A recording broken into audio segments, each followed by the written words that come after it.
একটা তৃপ্তি পাওয়া যায়। এখন লাল মুরগি, আলুর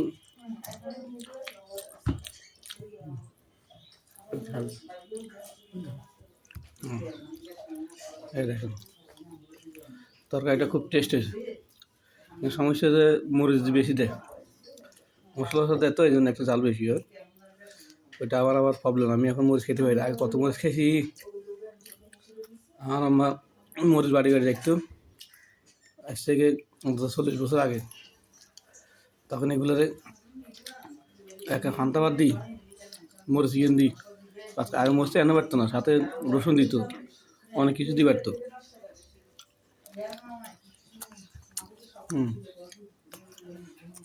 এখন আমার মাও নাই, আমাদের সেই মরিচ খানাও নেই। এখন সাধারণ মরিচ খাইতেই হয় না, শেষ। বয়সের তারা যারা সব কিছু শেষ।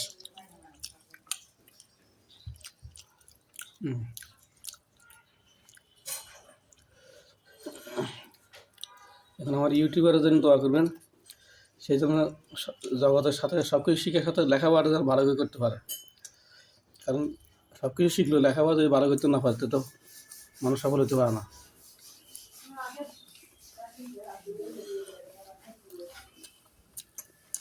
কালকে সারাদিন পরিশ্রম হয়েছে। তার মামুরে নিয়ে এয়ারপোর্টে গেছে, আসছে, আবার স্কুলে গেছে, আবার কোচিংয়ে গেছে, আবার মাস্টার আসছে। পরিশ্রম, অনেক পরিশ্রম হয়েছে। কিন্তু যেদিন পরিশ্রম নেই সেই দিন যারা একবার পড়ালেখা করা না, এটাই সব লোক। ছাত্রদের সবসময় ধারাবাহিকভাবে লেখা আর একটু খাও, ধারাবাহিকভাবে পড়ালেখা, পানি একটু খাও। আগে পানি খাও, তুমি তৃপ্তি পাওয়া যায়। খালি খাওয়া ফাটা দিব, আগে খালি ভাড়ে প্রথমে 1 গ্লাস পানি খেয়ে নেবে, খাইছো? নাস্তাকে একটু পানি খাও, তৃপ্তি পাওয়া যায়।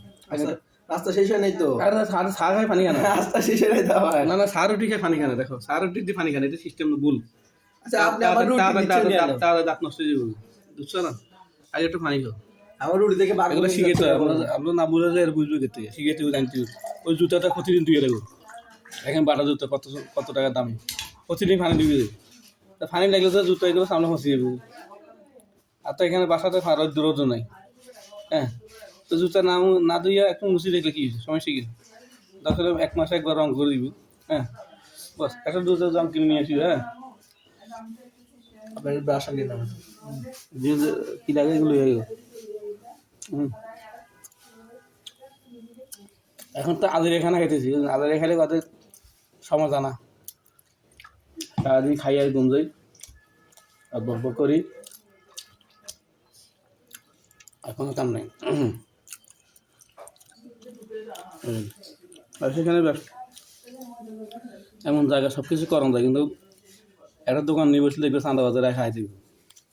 দুজন মিলে বসলে এত তো বুঝতো না, তারা টেরি দিবে আগে। কারো চিনি না কোন বাজারে হই, যে জন্য এগুলি করি না। তো হাঁটি ফেরিওয়ালা করলে অনেকটা ইনকাম করা যায়।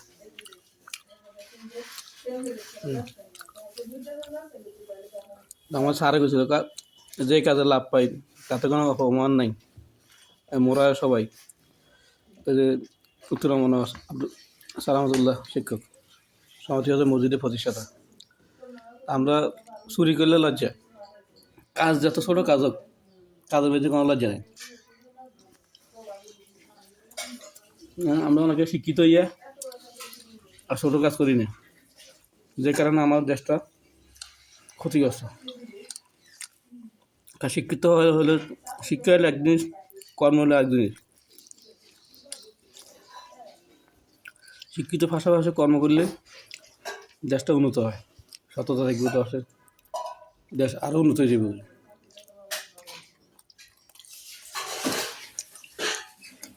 ভালো থাকবেন, ভিডিওটা বড় হয়ে যাবে আর করলাম না। আসসালামু আলাইকুম।